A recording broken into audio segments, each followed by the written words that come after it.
Okay, well, welcome to our next presentation in the Dispossession series. I'd like, of course, as usual, to open with our territorial acknowledgement.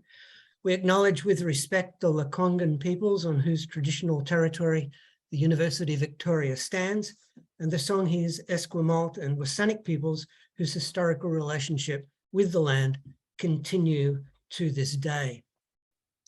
Now, it's a particular pleasure to be able to introduce our speaker today. Zachary Levinson is based at the University of North Carolina, where is an assistant professor in sociology, but at the moment is working as a fellow at the University of Texas in Austin, Texas. And as we know from the description of his paper, he works on dispossession, or not so much dispossession as the afterlife of dispossession in post-apartheid South Africa. And I personally came across his work because, as some of you perhaps know, I'm currently teaching a course on the history of dispossession. And when I saw his work, I knew instantly that I had to include this in the readings. And so it's a particular pleasure to be able to introduce Zachary, and he can talk about his book, which is, I'll just introduce it, which is called Delivery as Dispossession, Land Occupation and Eviction in the Post-Apartheid City. And for those of you who are in the bookstore next time, this is what it looks like. This is what you're going to pick up. However, with that in mind, perhaps I can pass over to, and before then, if I could just tell everybody that normally we keep our cameras off and our sound off until the speaker has concluded, and then I'll be fielding questions afterwards. But up now seems an appropriate point to turn over to Zach. Great, well, thank you. Let me open up this. Are you able to see that PowerPoint? We can. Great. Well, thanks for having me today, and especially to Andrew for the warm invitation. It's a pleasure to present in this really important series on property and dispossession. And today I'm going to be talking about the politics of housing and eviction in South African cities after apartheid. A few months ago, as Andrew mentioned, I published this book, Delivery as Dispossession, Land Occupation and Eviction in the Post-Apartheid City, Oxford University Press.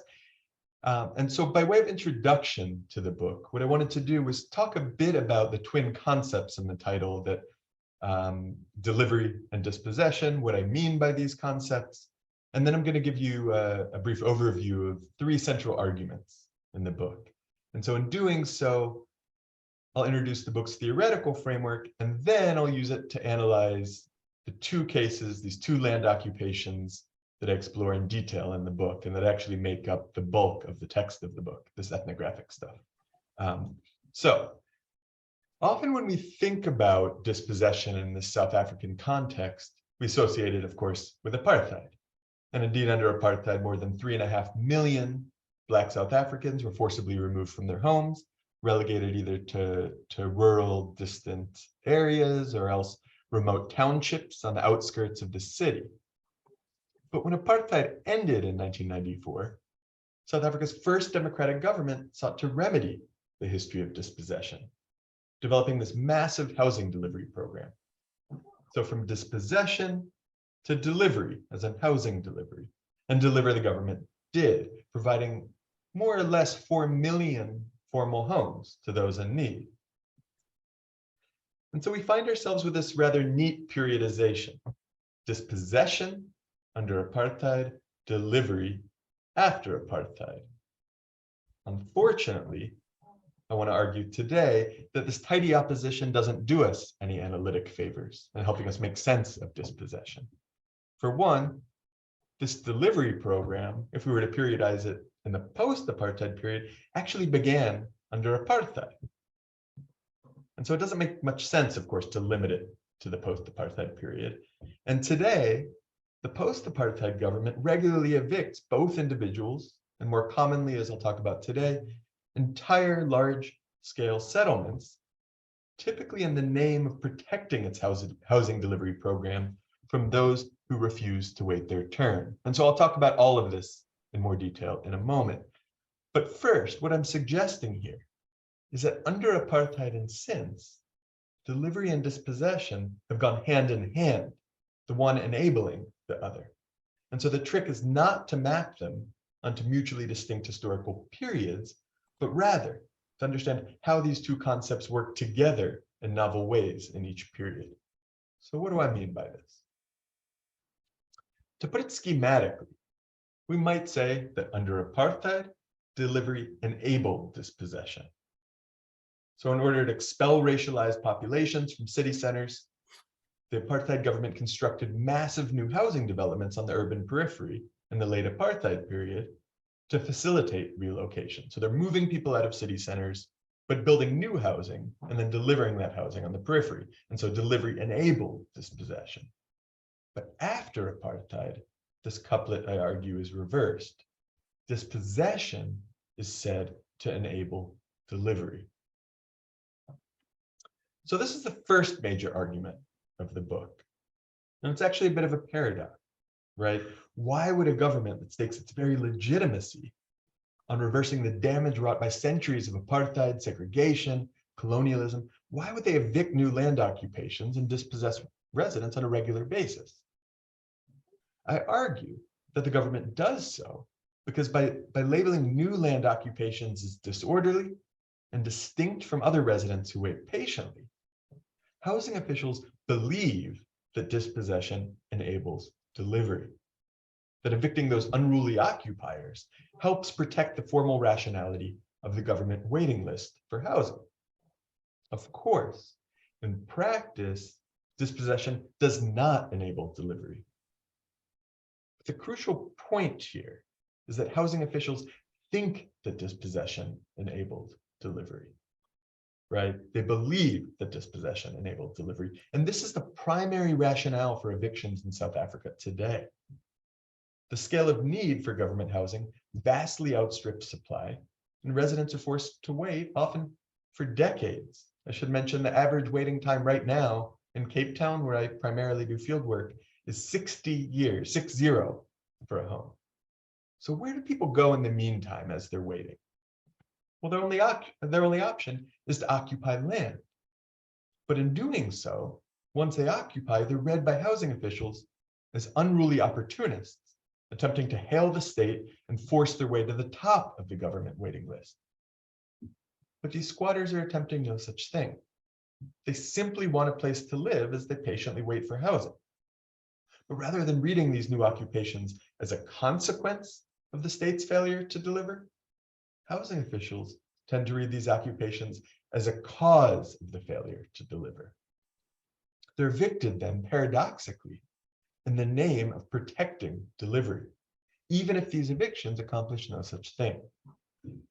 And so housing officials then frame occupations as inherently disorderly, but they don't seek the eviction of all occupations. Under which conditions then do land occupations tend to be read as disorderly?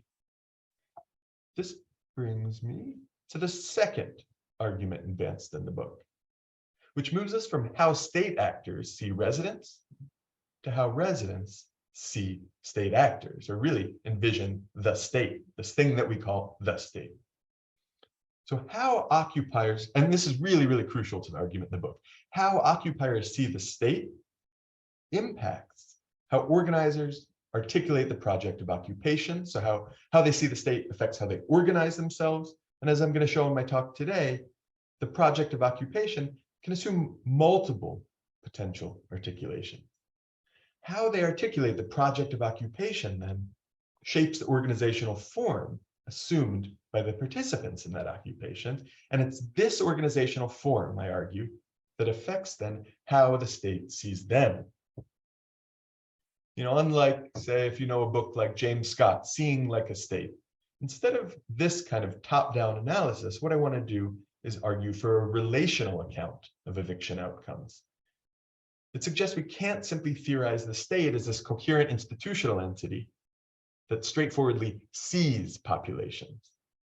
The state's vision, rather, much like residents' vision, emerges through complex engagements, interactions, and struggles with antagonists on the ground. So how the state sees populations, in other words, should not be our point of departure, but as an outcome in its own right. So these struggles largely play out on the legal terrain. South Africa's post-apartheid constitution was among the first in the world to guarantee access to adequate housing and freedom from arbitrary evictions. And this is the 1996, ratified in 96, the post-apartheid constitution. It's in the Bill of Rights, section 26, for those who are interested. But here's where it gets interesting. Since the scale of housing need vastly outstrips the available supply of housing, judges need a way to prioritize the distribution of homes. I argue here that how occupiers collectively appear in the courtroom shapes judges' decision-making practices. When an occupation appears orderly, with functioning self-government, very little visible factionalism, judges are more likely to observe it as a deserving population in need of housing. But when an occupation appears fractured into contending factions, judges are more likely to read its participants as greedy opportunists undeserving of toleration. So this might seem logical, but it isn't usually straightforward to occupiers, whose collective appearances are not generated intentionally. As I'll detail in what follows, how the leadership of an occupation articulates that project shapes the organizational form that the occupation assumes. And this is what impacts court rulings. But residents don't adopt this or that organizational form in order to secure the favorable ruling. This is where the question of intentionality comes in, or lack thereof. In most cases I observed, occupiers have very little interest in engaging with government actors at all. In fact, they hope to avoid the gaze of the state flying beneath its radar. But regardless, most occupations quickly found themselves in dialogue with the state, and more precisely, with legal representatives on the floor of a courtroom. This is the book's third argument. While the constitutional guarantee that housing is certainly progressive, it also forces all occupiers onto the government's terrain. This is a textbook instance, I want to argue here, of what Antonio Gramsci called hegemony, the integration of social forces into the political power of an existing state. Another way to put this point is that occupiers' interest in securing official toleration is pretty consistently integrated into property's interest in adjudicating all land disputes through the courts. And I should mention that Gramsci, you can see here painted on the side of a building, is actually quite central to the arguments that I make in the book. Well, I won't have time today to give a full account. I do want to introduce one major intervention in political theory that Gramsci makes and show why it matters for explaining eviction outcomes. So there's a fairly standard reading of Gramsci in the social sciences that separates his concept of civil society from what he terms political society. And in the standard account, these are two distinct empirical locations, right? Political society is the institutional space of the state as one place. But civil society is said to capture social organization beyond the state's purview. But what I want to suggest here is that this opposition between political and civil society is precisely what Gramsci was actually writing against. As he puts it in the prison notebooks, this opposition is merely methodological rather than what he calls organic. Civil society and state are one and the same, he continues, by which he means civil and political societies exist in a single empirical location, an expanded conception of the state he calls the integral state. And it's on this expanded terrain that hegemony plays out. So let me turn for a minute to the land occupations that I consider in the book and show why this new reading of Gramsci is so important. Right? I know it's all quite abstract now, and I want to make it now concrete. I want to emphasize that it's not some kind of arcane philological debate, but rather a reformulation that allows us to understand how a capitalist democracy like South Africa can maintain order despite hundreds of thousands of residents participating in land occupations every single year. Remember, I'm arguing here that how occupiers see the state affects how they articulate their project of occupation, which shapes the organizational form. And this organizational form is exactly what I mean when I refer to civil society organization. But I want to clarify something here before moving on to discussing what I mean by political society. When it comes to civil society organization, we can't just talk about more or less organization as if it's simply a quantitative measure. I'm going to demonstrate in the case of these two recent land occupations in Cape Town, South Africa, that organization can take multiple forms. And this is part of Sartre's argument in his book, Critique of Dialectical Reason. In that book, he counterposes what he calls the series to what he calls the fused group. Sartre famously describes people waiting in line for a bus, a situation that we can say is inherently defined by scarcity. The scarcity of there's a limited number of seats on the bus. And so why are people queuing for the bus? Precisely because there's a limited number of seats. When they wait in line, this is the series. Their isolation in that line is reciprocal. There's no division of political labor. They're all working simultaneously, but not together as such. And this situation, I want to argue, is much in common with South African squatters waiting in line for government housing on the waiting list that I mentioned before. They wait simultaneously, but not really together or in collaboration. By contrast, Sartre describes another possible collectivity, what he calls the fused group. So here too, a mass of people relates to an object, but in this case, they do so collectively, together. They break the veil of passivity and actually begin to collaborate once they encounter a symbolic object against which everyone defines their practical action, the state. They come to realize that collaboration would benefit all and that scarcity is no longer an objective constraint. So participants are not pitted against each other in competition, as in Sartre's series, but we're united into a singular political force that actually benefits from cooperation, what he's calling the fused group. So in the book, I contrast the genesis of two land occupations. The first, called Kapteinsklip, was characterized as a series. The second, called Siqalo, assumed the form of a fused group. To translate this into a Gramscian register, we can say that civil society organization took two forms respectively. And the argument I want to make here about hegemony is that the intentions of those organizing civil society were irrelevant. What mattered was how civil society organization appeared to government officials. And this appearance is what I'm calling each occupation's political society articulation, right? So the same movement that produces a civil society organization or civil society articulation also produces a political society articulation. So with these theoretical matters out of the way, I wanted to turn to a brief account of each occupation. And in the interest of time, I'm going to have to be fairly concise. But in the book, these accounts comprise the majority of the text and are rooted in 20 months of ethnographic fieldwork carried out over the course of the past decade, as well as dozens of interviews with housing officials, lawyers, NGO workers, members of Cape Town's anti-land invasion unit, police. But let me start with this case of Kapteinsklip. And this is actually an aerial photograph of where it took place on this field right here. This is a train station, fairly open. You can't see any formal houses in this picture. So Kapteinsklip, when the occupation began, participants didn't actually view this one as an illegal act, right? By definition, an occupation is an illegal act. It's occupying land to which residents don't have title. But instead, participants understood it to be the legal distribution of plots of land by an organization ambiguously related to the state.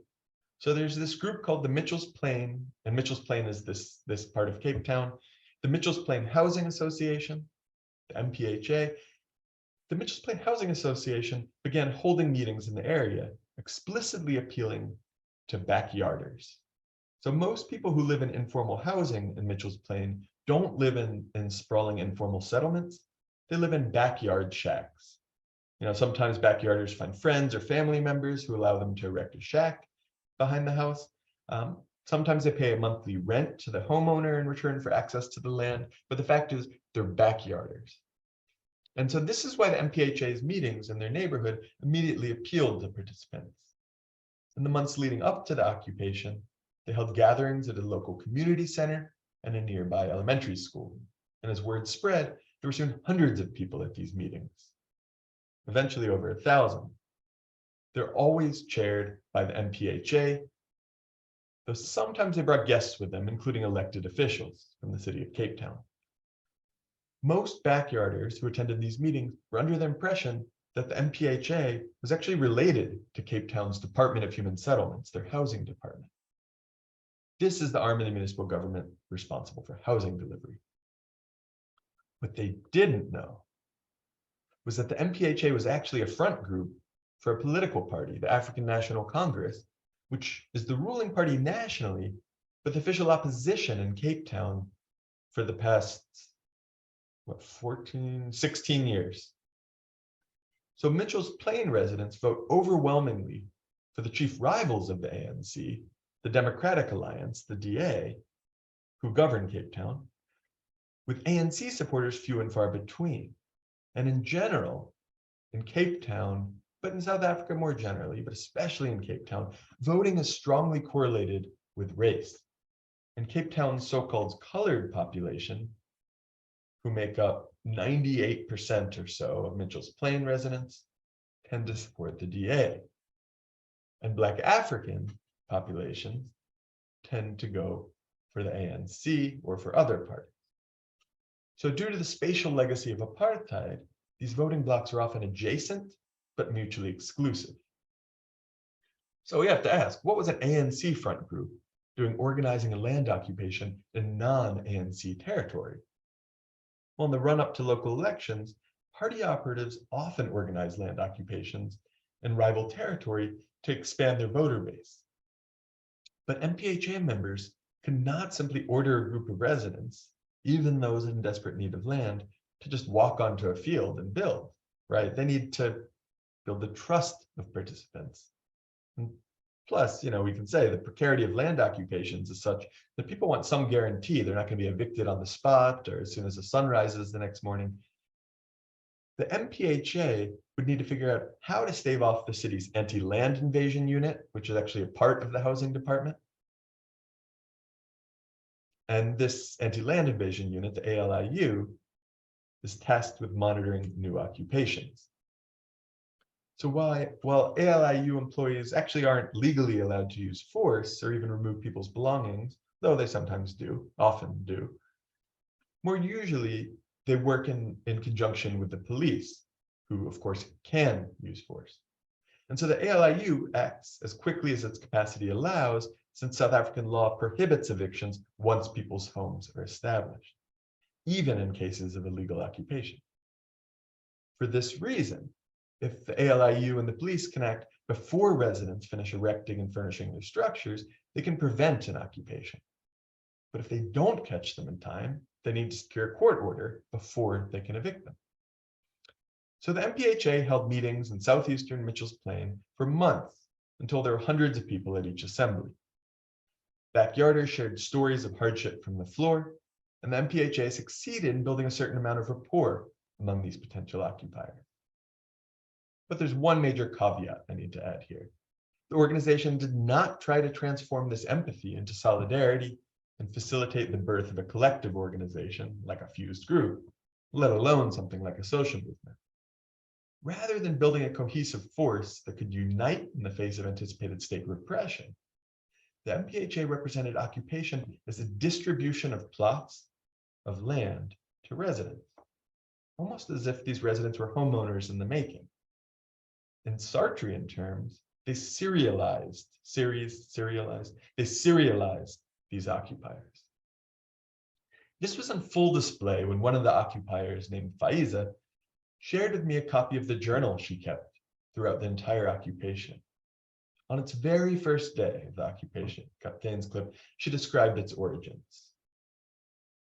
People moved on to the Kapteinsklip field on the 13th of May, 2011, she wrote. I was on my way to the hospital and came across a meeting of the MPHA. They told us about this land invasion that was going to take place. But they didn't use those words, land invasion. They told us we were going to get plots. They gave out numbers, little numbers, with their stamp on it and charged people 10 Rand, which is about, about $1.50 in Canadian dollars. They charged people $1.50 in Canadian dollars for registering with them and gave us a plot. They had a book where they put your name and an ID number, which they said would then secure your plot. They said we'd get the plots on Friday, the 13th of May, 2011. So the formal order imposed by the MPHA, as well as the involvement of local politicians, made the initial process appear less as a land occupation and more as yet another means of legally obtaining access to housing. They'd register with an administrative body, in this case the MPHA, and then they'd subsequently receive the equivalent of title deeds, the moral authority to lay claim to a given parcel of land. So in a real sense, whether this was a self-appointed committee with ambiguous ties to the ANC or an actual representative of the Department of Human Settlements, residents initially perceived their participation in this occupation as a legitimate engagement with an arm of the welfare state. So the Kapteinsklip occupiers saw the state as a partner in the occupation, and they comported themselves accordingly as a group of property holders in the making. And you can see here in the background, this is a still from a video shot of the occupation of people who have built shacks out of whatever materials they could. So as atomized individuals acting out of self-interest, people formed small, mutually exclusive factions with the aim of protecting their claims to the land against rival occupiers. They're a textbook Sartrean series. The irony is that it was precisely this factionalism that rendered them less likely to be seen as a population in need of housing. Instead, they'd appear as disorderly opportunists whose immediate demands for inclusion threaten the functioning of the government's housing delivery program. So it was in this sense that a judge dismissed them as queue jumpers. And when the judge finally issued his ruling, he upheld the eviction order. He began by reproaching the occupiers as opportunists and Afrikaans, lecturing them about how the South African government was trying to secure their futures and that their disorderly composition made this impossible. He went on to condemn the MPHA. For their own selfish purposes, they abuse the homeless and the poor. This is criminal in the face of it, he declared. Such elements do not belong in an ordered society, who then abuse their own people who are vulnerable to their schemes. So that was Kapteinsklip, an occupation that was fully evicted within a year. But just down the road in Mitchell's Plain, a second occupation was taking place, Sikalo. And so you can see here this large field on which it took place along a major thoroughfare. This was a really different kind of story. Sikalo was not organized by an outside group like the MPHA, but was instead self-organized by a group of informal settlement residents rather than backyarders who could no longer afford to stay in their former homes. In February 2012, a few hundred of them left their shacks to seek vacant land. So in this first wave of the occupation at Sikalo, the occupiers cultivated a collective spirit, much like Sartre describes in the case of the fused group. It was not quite that of a social movement. You know, none of the occupiers here were framing their actions in terms of post-apartheid land restitution, let alone decommodification, nor did they talk about making collective demands on the municipal government. They simply wanted to be left alone. They hoped to evade the gaze of the state, akin to what the sociologist Asif Bayat has called the social non-movement. This largely, I argue, had to do with how occupiers saw the state. Most of the participants in this first wave came from the same perpetually expanding informal settlement in the next township over. The place where the arrow originates, for those who are interested, is a township called Philippi.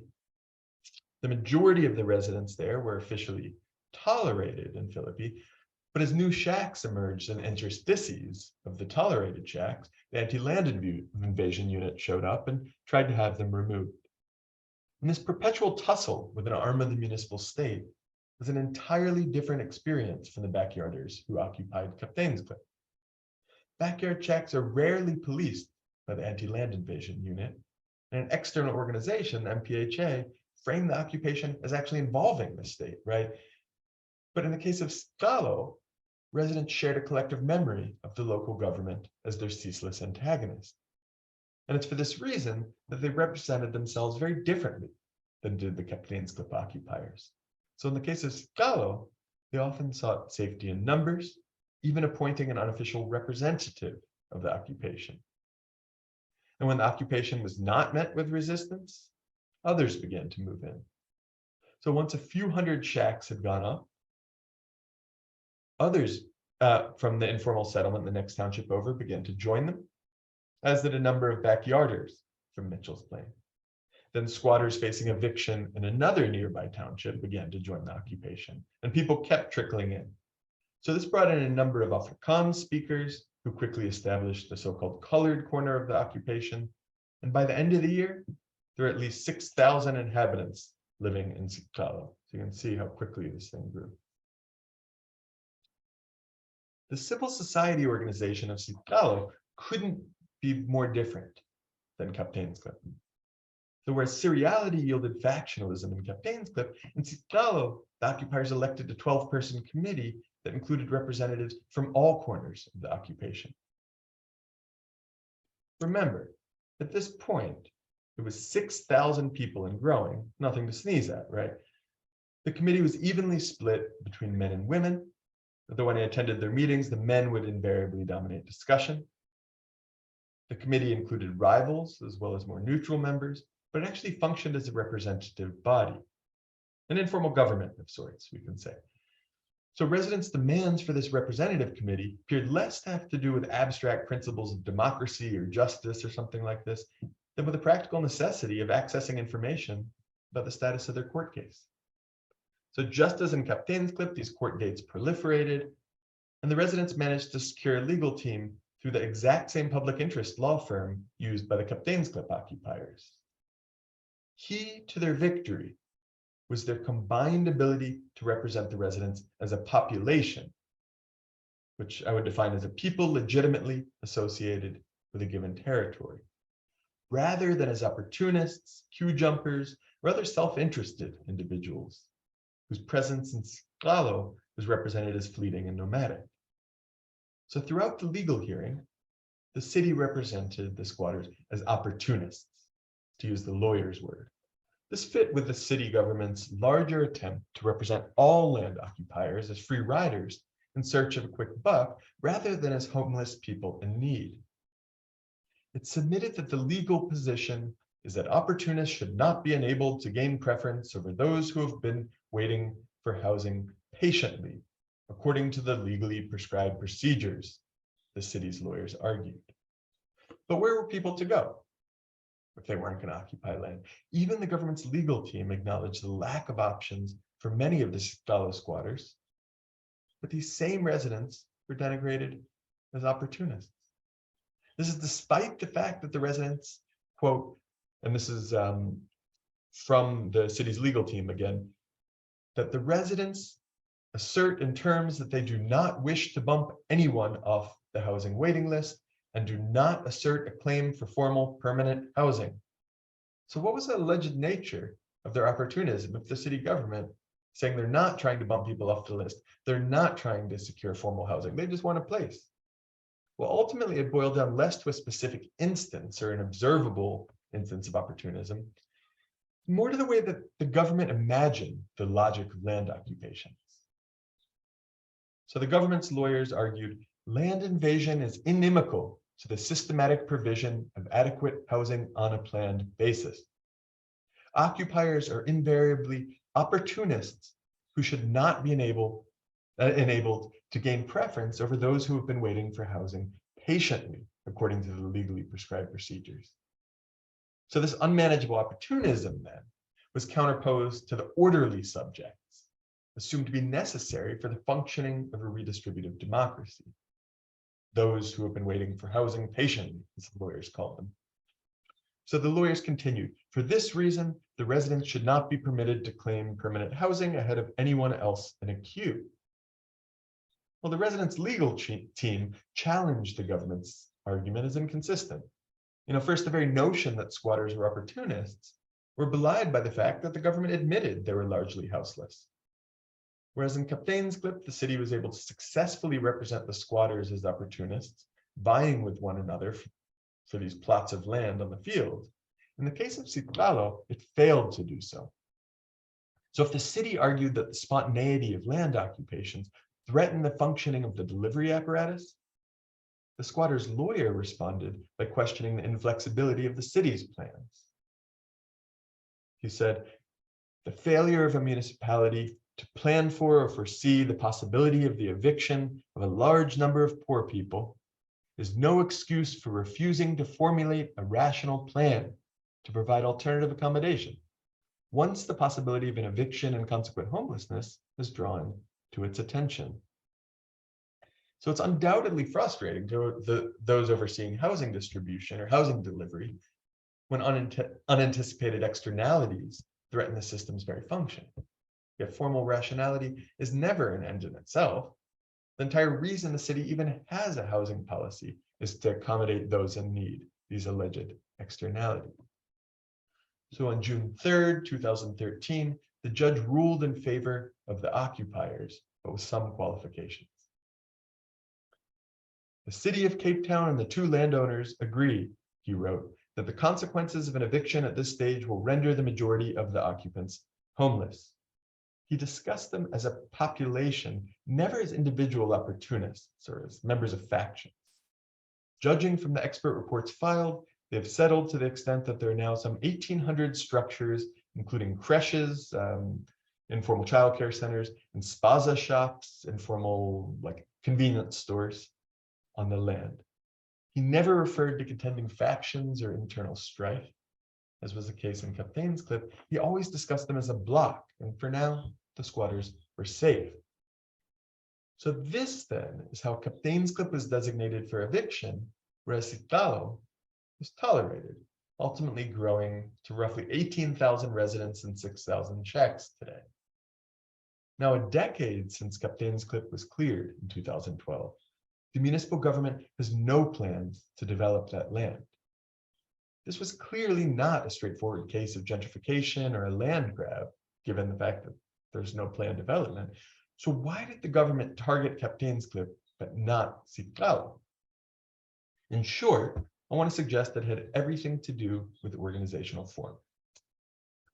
So how the occupiers viewed the state shaped how they articulated their occupation at the level of civil society.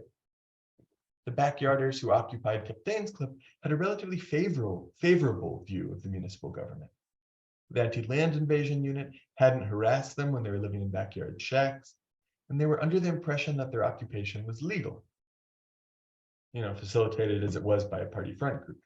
They therefore comported themselves as atomized recipients of individual plots rather than banding together to challenge the state. In other words, they comported themselves as a series. This was in stark contrast to Sitlalo. Most participants in that occupation came from a nearby informal settlement and had a long history of run-ins with the anti-land invasion unit and police brutality more generally. And by chance, a number of the older occupiers in Sitlalo had been active in the anti-apartheid movement in the 1980s. And they were therefore quite skeptical of the municipal government, keeping all party organizations and front groups out of the occupation altogether. This militated against the emergence of a series, and indeed they formed a fused group against the object of the state. But intentions, of course, aren't everything. Each occupation had its respective civil society articulation, right? A series in Kapteinsklip and a fused group in Tsikalo. But remember, according to Gramsci, civil society and political society are two aspects of a singular political process, not two mutually exclusive empirical locations. It might be tempting to call the occupiers self-organization, civil society, and then call the municipal government political society. But this is precisely the conception of political science that Gramsci was writing against. He goes to great pains in the prison notebooks, Gramsci, to demonstrate the extent to which state politics are hardly limited to the formal institutional apparatus of government, but actually play out in civil society. So bringing this insight to bear upon the land occupations here, we can say that the state didn't simply act upon each population as if from above, as if these populations were some feature of the natural landscape, let's say. It was only through occupiers' self-activity that they articulated themselves in contrasting organizational forms, what I'm calling their civil society organization. But these civil society articulations had unintended consequences. I want to insist here that every civil society articulation has a corresponding political society articulation. In other words, occupiers might band together in a particular way as a series, as a fused group, as something else, because they think this is going to impact the right to stay put. But unfortunately, this isn't how mass politics works. Their intended self-representation in civil society gets lost in translation as it's simultaneously articulated in political society. And this often leads to unintended political consequences. So we might, for example, have expected the Kapteinsklip occupiers to be more likely to be tolerated, given that they organize themselves as homeowners in the making, good citizens, something like this. Certainly not as an anti-state social movement or as open critics of the ruling party. But why were they evicted? As we saw, their serialization was a consequence of the way the very project of occupation was articulated, as a distribution of plots of land to people in need. I, for one, would have expected the politics to accord with a kind of a proprietarian logic and be tolerated by the state. But as it turns out, the series appeared in political society as nothing but petty factionalism. And this factionalism, as we've seen, is read by housing officials as a threat to the order required to implement housing delivery. So judges then dig in their heels and order their eviction. Tsikalo, meanwhile, was a different story entirely. They constituted themselves as an organized community that initially attempted to evade the state altogether, but once they began to face state repression, occupiers mobilized, leading mass marches, attacking government structures, and expelling all political party operatives from the settlement. In other words, once they engaged the state, they began to appear as an anti-state social movement. I would have expected this to incite the judges' wrath. But this civil society articulation as a fused group appeared differently in political society. Rather than unruly factions, occupation appeared as a coherent settlement with its own informal government, the elected committee. Housing officials and judges moralized the occupation then, representing it as a civil band of desperate houseless people rather than a violent mob of opportunists. So I want to emphasize here that residents did not articulate the respective civil society organizations in order to secure the result. This gets back to my point earlier about intentionality. It was an unintended consequence. Their civil society articulation had a simultaneous but unintentional political society articulation. This, I argue, is what Gramsci meant when he insisted that civil and political societies are not mutually distinct locations in empirical space. It also requires us to carefully reconsider when we deploy Gramsci's most commonly invoked term, hegemony. And so I want to end by leaving you with a provocation. The South African Constitution guarantees the right to housing and freedom from eviction. Yet in both cases that I've talked about here, occupiers who tried to avoid the state wound up in dialogue with that state on its own terrain in the courts. We could almost say from class struggle to class action. So as the late anthropologist William Roseberry remarked, forms and languages of protest or resistance must adopt forms and languages of domination in order to be registered or heard. But I might add, as soon as they translate their demands into this obligatory idiom, they find themselves no longer in protest or resistance, but in dialogue with the state. Thanks.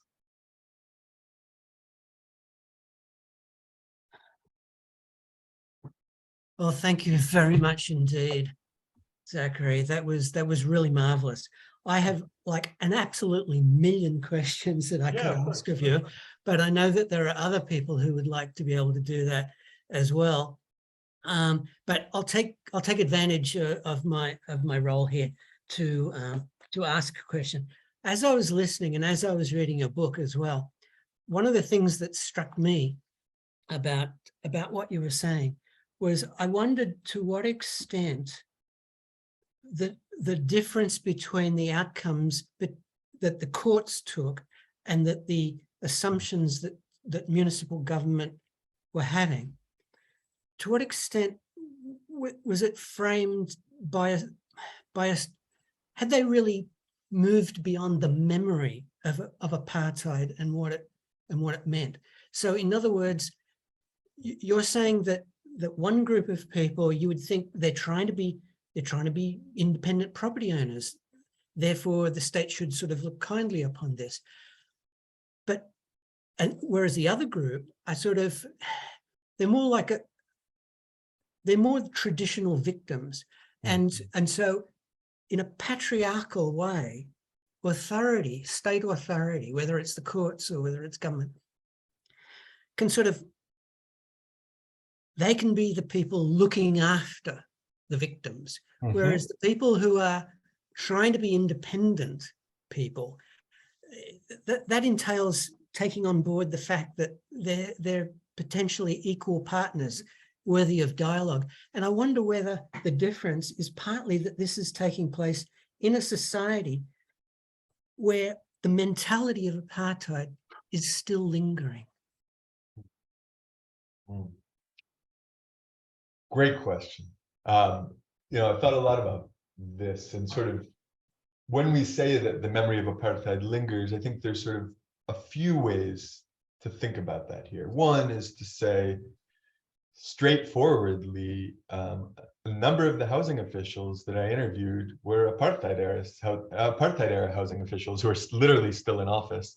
Right. One of the architects of the waiting list under apartheid in the early 1970s that oversaw the forcible removal of 60,000 people from Cape Town city center and dumped them in this newly constructed township.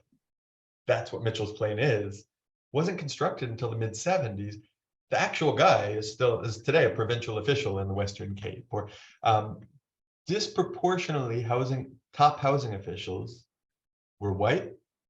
They were very, when I would attend city government housing workshops, I don't think they knew I was critical and would allow me to just sort of sit in. And, I wasn't critical in like condemning them on the spot or something.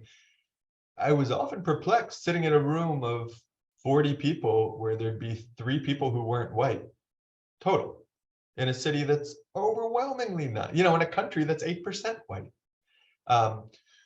So there's this kind of mentality of population management, let's say, that carries over from apartheid, where when I talk to housing officials about the racial composition of these 2 land occupations, both of which were actually multiracial, and one in particular, Sitalo, was quite multiracial, multilinguistic. They told me that was impossible, that there were no multi-ethnic or multiracial or multilinguistic occupations, and that. So part of it is this, and then related, there's the framing. I know I talked a little bit about this moralistic language, but the framing of Black African land occupiers as migrants. They call them migrants because what happened is they're forced out of, many of them are actually from Cape Town, forced out of Cape Town under apartheid. And as soon as influx controls were lifted in the mid-'80s, they moved back. Therefore, they're called migrants. But they're not migrants, they're quite literally from Cape Town. And so there's this racialized discourse where colored squatters get called, are not migrants. They're the rightful occupants of the city. And then Isitosa speaking Black Africans are seen as migrants. So some of that carries over. Another way, though, that I think apartheid figures here has to do with something quite different, which is if I was going to impute a kind of singular vision to the municipal state here, and really the state at the national level, thinking about the state as almost as having absorbed the liberation movement. So there's this moment in the early 90s where Nelson Mandela urges social movements to sort of stop protesting, and now it's the state's duty, right? To kind of where the state almost absorbs the energy of the liberation movement in this framing, and then is the kind of implementer of restitution. Now, the problem, of course, is there's no real land restitution in South Africa at all. They had this program, willing buyer, willing seller, where yes, the government encouraged those who, those especially white landowners to sell their land, and the city would buy it or Black people could buy it. But there was nothing like expropriation without compensation or any kind of real land reform. And so the government sees this housing delivery program as one of almost achieving liberation, of reversing apartheid. Now, the problem is then something, another way we can think about dispossession here is to say, if I'm saying in the book's title that delivery is dispossession, well, one is that they're quite literally evicting people in the name of protecting housing delivery, which seems a paradox.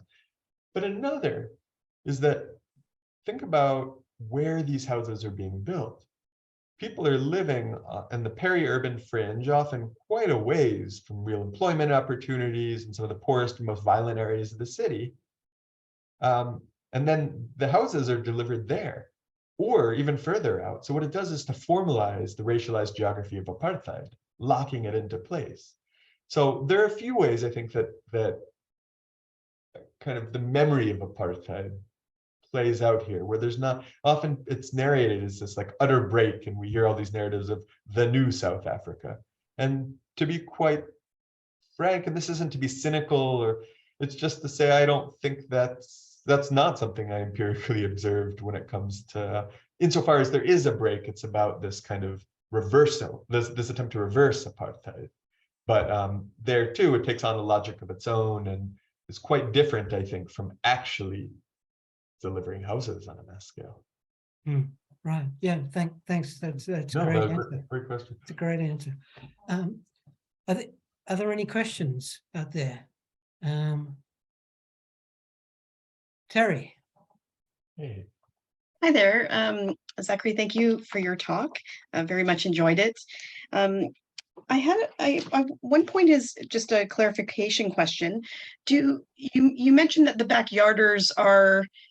Am I clear in understanding that the backyarders are using borrowed land, either that they're renting or who they have a relation with to borrow that space? Yeah, so there's a few different situations that all just get called backyarders, but essentially what we're talking about here is, or in most cases, what I would say is that there's a small formal house, usually houses provisioned by the apartheid government, and so like a little 2-bedroom house, often 40 square meters. And then for security reasons, these will often have like a kind of metal fence around the back. And so often in some of the more dangerous areas, people won't want to live in an informal settlement because they feel vulnerable. And by being in the backyard, it's not that you're fully protected, but A, you're not right on the street, or people aren't going to walk by your shack. And B, you got this fence that I guess you could lock, even though you can jump right over. The other thing is that if you're in a shack, you have no immediate access to electricity, potable water, toilets. And so in some situations, people still have to fend for themselves. I know backyarders in Mitchell's Plain who beg for water on a regular basis every morning. I mean, walk around with their kids and say, "Can we please?" And it's tough because they've privatized water to the point where if people don't pay their water bill, the tap gets cut off or turned to drip, and then people can't. So they're reluctant to share. So this is tough begging out there. Sometimes it's a rental situation with straightforward, I mean, with actually surprisingly high rents, which is one reason they want out. Another is, you know, one family that I stayed with for a long time in a backyard shack. They were living behind their parents' house. Their parents got, when they were forcibly removed from Cape Town, well, pushed to the periphery of Cape Town into this newly constructed government home in the apartheid period. It was a 2-bedroom house. Now you got 3 generations, which is, I mean, they themselves have 6 kids, but that's one family. And then they have multiple siblings. Well, so it's overcrowded. So what do? Some of them move to backyard shacks. But then there's the question, and I talk about this in the book a bit, you know, why, if you're in a backyard shack, which gives that level of security or a bit of security, it gives some stability, even if it's not, I'm not going to romanticize it, it's awful. But what I will say is potentially stable. So why in the world are they moving onto an open plot of land, sometimes living under overturned shopping carts with a tarp on front, you know, or once that's seized, they have to dig a hole into the ground. But why would they do it? And often I found it was about dignity and autonomy and this idea, not of like the moralistic discourse of becoming a homeowner so much as feeling like a failure in the context of you know, the real unemployment rate in this neighborhood is close to 70%. The recorded, if you were to look it up, is about 38% in that neighborhood. But the real is almost double that. We don't even have, you know, perfect data here, but and so there's something about dignity and autonomy and this notion that, like, if you were to build a shack on this field, then you can make improvements down the line and then swap out the shack walls for something else, and we get it formalized and then get electricity. So something about the autonomy there, and providing for one's family. I mean, there's also a whole, I think, analysis in terms of feminist social reproduction theory to be had here. Like, we might ask why, and I didn't mention this, but the bulk of the leaders of these land occupations were women. Were women and mothers. Now, why?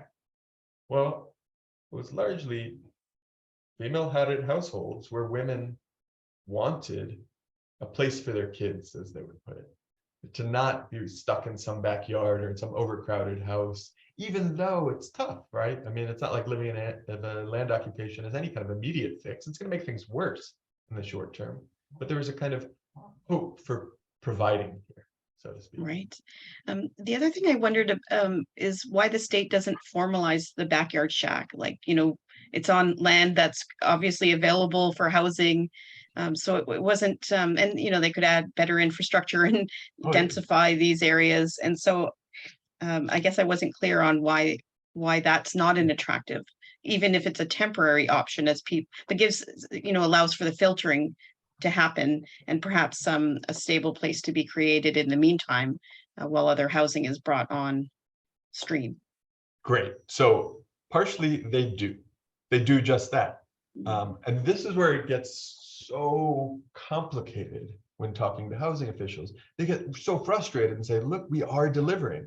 And they are. You know, it's why I have trouble here. In a lot of the literature, you get people who either romanticize this delivery and say, like, hooray, we have a real social democracy in South Africa, or they simply attack it as privatized, as neoliberal, and say, they're just cutting everything. It's both, right? They are.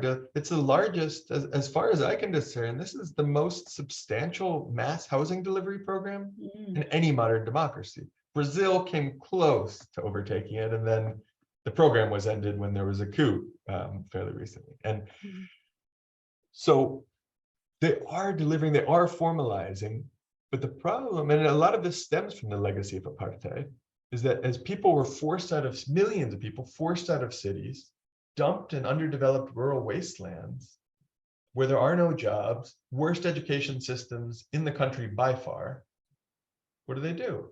They fend for themselves and come back to the city. But when they arrive in the city, it's still happening, right? We think of apartheid was what, ended almost 3 decades ago. Still happening. And so what winds up happening is you have this flow of people, both intra-urban migrants and rural-urban migration. And then the scale of need outstrips supply. And so, the more and more, they keep delivering, but the backlog, those in need of formal housing, whether it needs to be formalized, whether they need to be moved, whatever, the backlog remains constant or even has actually increased in certain periods.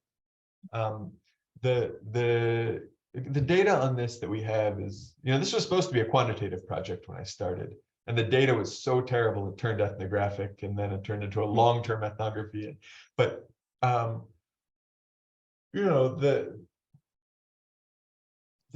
scale of new informal settlements emerging through land occupation is much greater than it ever was under apartheid, largely because with repression lifted, people come. But yeah, it's just that it's not that they're not providing, it's that they are, yet the backlog remains constant. And so instead of recognizing then that land occupation, what else could you do? You have to be somewhere physically. And so you have no option but to occupy land. But instead of recognizing this, there's a strange distinction between, there's almost the kind of Victorian distinction between deserving and undeserving born, even though it's completely arbitrary. There's nobody here that's, sure, yes, there are land occupations where a political party mobilizes their people to move into rival territory or something like that. And that's how housing officials often see them. But that's not what the bulk of these are. These are people who need to be somewhere. Great, thanks very much. Sure. Do we have any other questions? Rod.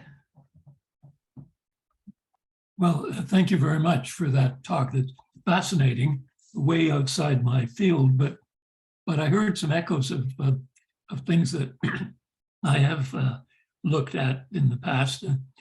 We have an interesting example of the tremendous gap between sort of policy aspirations and the realization on the ground. And I'm fascinated. We have a 1996 Constitution which articulates a right that cannot plausibly be met, cannot be delivered really in any relevant political time frame.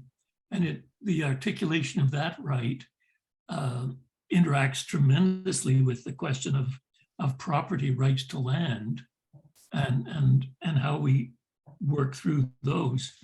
And then we have a public service, an administration, which is trying, I guess, as best it can, to articulate a rational process for delivering on the policy that's been adopted with this right articulated in the Constitution. And then we have what seems like a kind of inconsistent set of interpretations by the courts. And I guess we're dealing with, and through it all, we're dealing with very different languages and very different cultural backgrounds. So in a way, we have this language problem of framing the concept of eligibility in a way that actually works operationally. And we've got the interaction of the state and the courts in trying to interpret this constitutional provision. The courts don't seem to be consistent in this, if I'm understanding you correctly. Right. They're dealing very different ways with people who, apart from the characterizations you're offering of the links that they formed amongst one another, they seem individually to be in the same situation. They're needing housing, they're needing land to put housing on, and the courts haven't got it together either, which I guess is a challenge for Andrew and his students. But in the end, almost left with the question, would we be better to leave it to the informal process and keep the state out of it altogether, which seems like, very much back to a lawless community with all of the problems of that respect. But anyway, I thought it was just fascinating, this challenge of language through the articulation of aspiration and the difficulty of actually delivering consistently, justly on the ground. So thank you very much. No, thank you, Rod. That was a great set of provocations here. I mean, I think a couple things I would say here is, one, the section 26 of the South African Bill of Rights that does guarantee the right to housing has a really interesting caveat that's been reinterpreted over time. So the first line, just to read it out, says, everyone has the right to have access to adequate housing. Line 2, so there's 3 parts. That's part 1. Part 2, the key phrase is progressive realization. The state must take reasonable, legislative, and other measures within its available resources to achieve the progressive realization of this right. And then third, no one can be evicted from their home without an order of court. So, and no arbitrary eviction.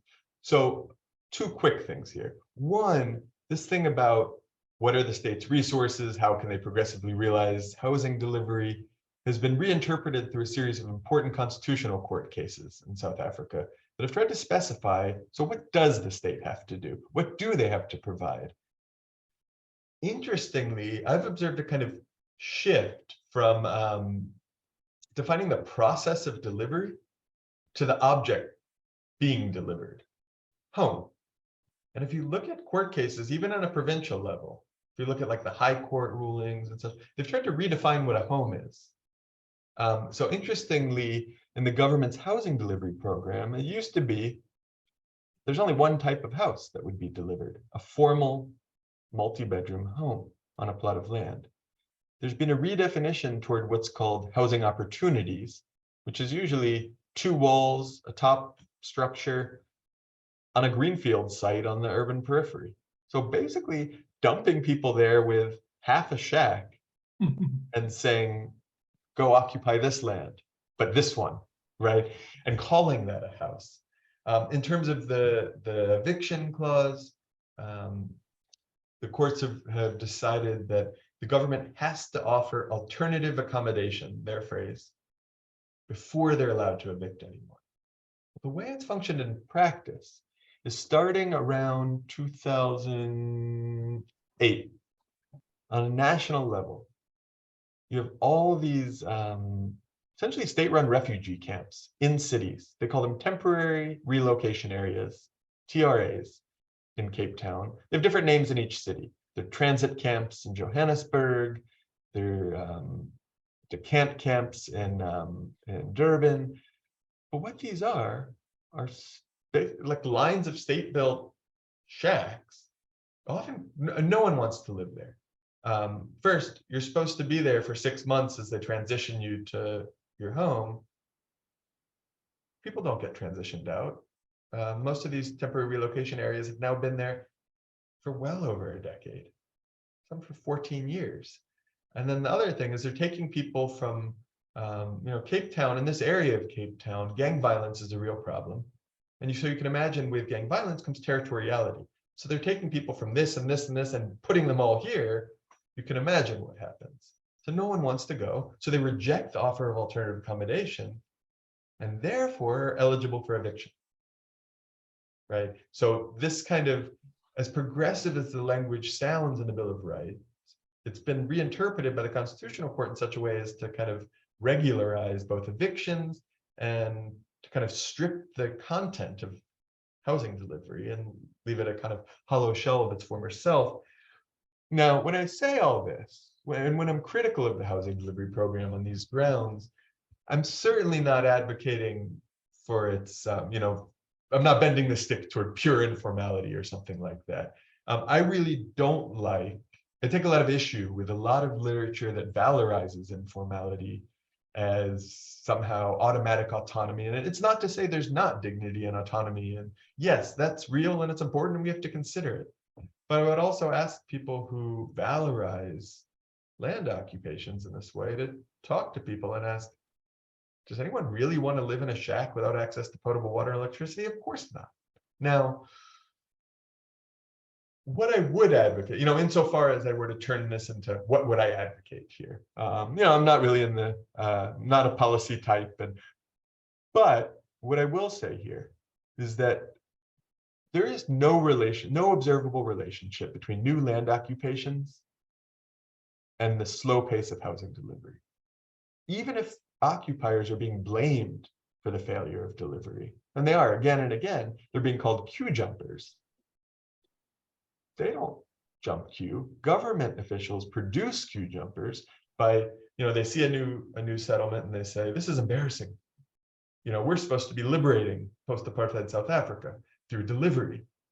Oh no, there's a new visible informal settlement. And so what do? Quick, let's include them in this housing development. And they do. And then they retroactively blame them and say, look at those queue jumpers. They never asked for housing. They don't want it. I mean, sure, they'll take it. They do want housing. Who doesn't? But so all this is to say that, yeah, I think the housing delivery program is fantastic. The problem is when occupiers who are a fact on the ground, this notion that they're willfully obstructing is ludicrous when I don't think I gave this figure. And again, the data we have on this is really awful. But by the best estimates I've come across, close to 20% of people living in South African cities live in shacks. Well, often they say, oh, those aren't occupiers, they're in informal settlements. Well, what was an informal settlement before it became tolerated? An occupation.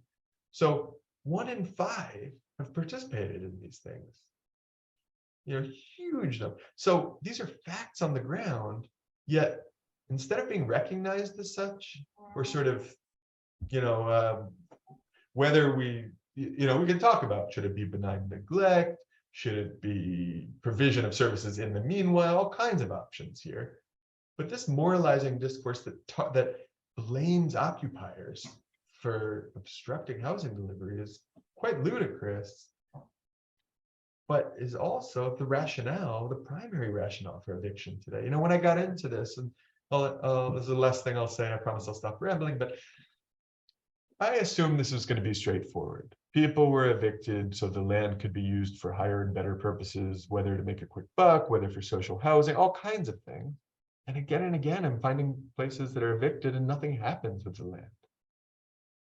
The primary rationale for eviction, as to put it a little polemically or even bluntly here, to say, I assumed I would find a kind of purely economic rationale and found instead something approximating a political rationale. That this is about housing officials protecting the delivery apparatus and protecting the legitimacy of the state as a remedial state in the face of apartheid. And so it's it's pretty wild when you think about it that way, right? That they're blaming the very people they're supposed to be serving and then pretending there's two categories, deserving and undeserving. They're the same people. What is waiting patiently if not occupying land and not asking for anything from the state? I've got a million questions that I haven't got time to ask, but are there any other questions perhaps? But I'd like to, can I just, as I was listening to what you were saying, and it's about the economic consequences or factors involved. And of course, one of the actors that we're normally, when we talk about property development and the problems associated with it, one of the actors that we're normally always talking about are property developers. And it's sort of like property developers is just absent in your story. And the other thing that when you show the images of the empty block of land and then the huge number of housing that emerged on this block of land. And of course, it raises the question, well, what do these people do for a job? How do they feed themselves? What are the economic opportunities? And that sort of goes to my earlier question of where are the property developers? So I'm trying to get a sense of the type of urban economy that all this is happening in. Great. So let me see if I can pull up this one slide. This is the Sigalo occupation. Right. And one thing that I didn't mention. So the Kapteen's Klip occupation takes place on municipally owned land. It's public land owned by the city government. This land is split roughly diagonally.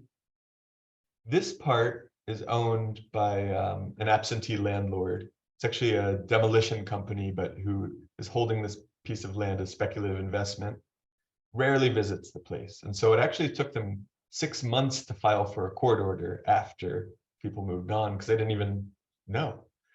This part, oddly, is used for sand mining, though it hasn't been in some time, but it's owned by a sand mining company. So this is 2 plots of private property, even though it almost looks like an obvious single plot. It's massive. I mean, when if you were to look at how large this is, it's along a very major thoroughfare that connects to the city center. And over here, oh, can you see my little cursor when I move it? Well, not very well. Not very well. Over here in the top right, you can see that there are a few houses. Those houses are middle-class houses by the standards of Mitchell's Plain, but I think in a Canadian context would be seen as lower working class. They're considered, often people in the settlement use the word bourgeoisie to refer to them, but it's because they have jobs. It's a strange, now I don't want to say that people here don't have jobs. They do, including, one of my key contacts in this occupation was a unionized bus driver, and who was a steward in a shop steward in his union.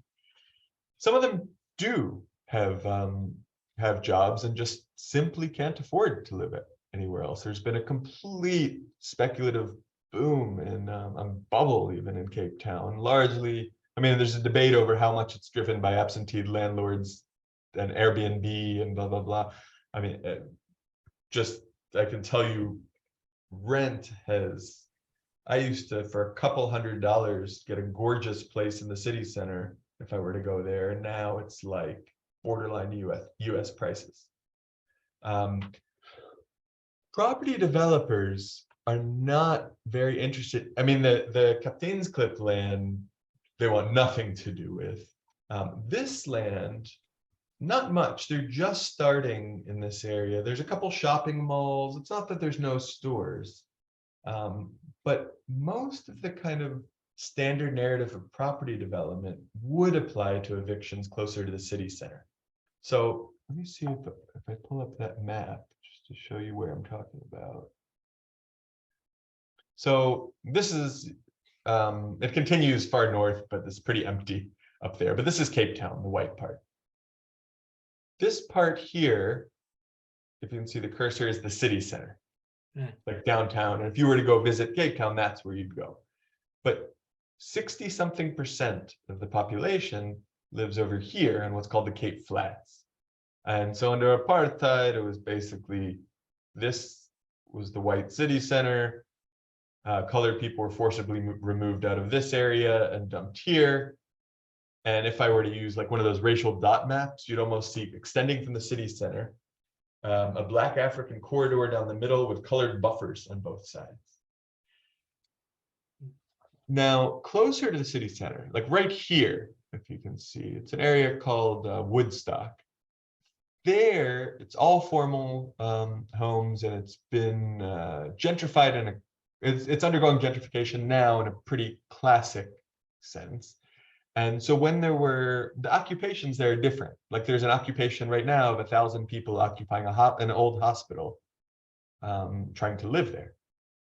And there, it's all about property development. There, that's the story. But when we go to a place like Mitchell's Plain or Khayelitsha, complete disinvestment. And it's not to say it's totally, there are shopping malls and shopping centers and such. And so I think there are sections of these townships where you'd find something closer to the classic kind of growth machine literature or something like this. But in the bulk of these areas where people are launching land occupations, some of them are peripherally located fields that aren't particularly visible. Kapteinsklip's not along a major thoroughfare. It's actually kind of hard to find, and you wind up on this weird dead end. All of a sudden the street just ends. Sometimes I've even driven off the street because you can't even see it's going to end. And so people aren't trying to invest. And even those who do, I guess what is an absentee landlord or speculative landholder other than an investor, but they're not trying to develop. Often they buy it and then subsequently resell. So it's a strange political economy in the post-apartheid townships where, yes, some of them, and the larger ones, like Khayelitsha is the largest in Cape Town. And there, I think you'll find a little more, but it's also full of informal settlements that where so much of the stuff is, so much of the food you would access, for example, is sold informally. And so one thing people do is they create informal convenience stores or home businesses and provide food, or actually one of the second in command on the elected committee in Sikalo, when he wasn't there, ran a business. He was a business, informal convenience store, and then was accused of only participating in the occupation and getting elected to the committee in the name of making money for from this tiny little thing. And then gangsters came, broke his arm, removed him from the committee, and beat him pretty badly. And people do what they can to make ends meet. And I mean, one thing you'll find at the extreme is people walking around picking up any bits of scrap metal or wire that they can. And if they can get, say, a kilogram at the end of the day, they take it to, there are these standard places where you can dump it off, and then they're going to melt it down. And then they get paid based on weight. And so they would show me things like, all right, if we have all this wire, it doesn't weigh very much. So then they'd fill it with dirt and then take a hammer and try to hold as much dirt as they could in the clump of metal so that the weight goes up. And then at the end of the day, maybe they get $1 US or $2 US, but enough to make it through the day and the next day and the next day. And so something like that. There's also a couple people were employed by the city in Sikalo to clean toilets. And so then they would try to hire other people within the settlements. And so there's these kind of things. There's also the South African government has a program that's supposed to be like almost like a New Deal era American program that employs people to do stuff and then pays them. But that stuff is usually standing in the middle of a road with an orange flag because they can't think of anything for them to do. And so they just pay people terrible, terrible wages to just be present. Right. And so there are options. It's not good. It's a real struggle. And then obviously there's all kinds of, criminal enterprises and that kind of thing. A lot of in Sikalo, where it's along a roadside, that's again a very major thoroughfare. Some of them just stand there and sell something, right? So there's one who makes dog houses.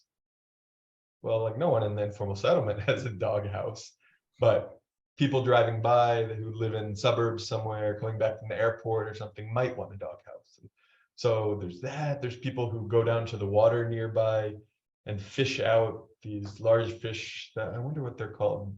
And there they're called snook. And these long fish, and then they'll stand with a pickup truck or something and sell them off the back of a truck. And so all kinds of things people try to do to make ends meet. Yeah, right. No, thanks. That's really insightful. I realize that time's running out and classes start at 1:30. So are there any other questions, or should we? Okay. I think, Zach, I would like to speak on everybody's behalf by thanking you very much. And it was a really fascinating talk, absolutely fascinating. And I can't help myself. You're in the bookstore and you're going to buy it. Of course you're going to buy it. Okay. Thank you very much indeed.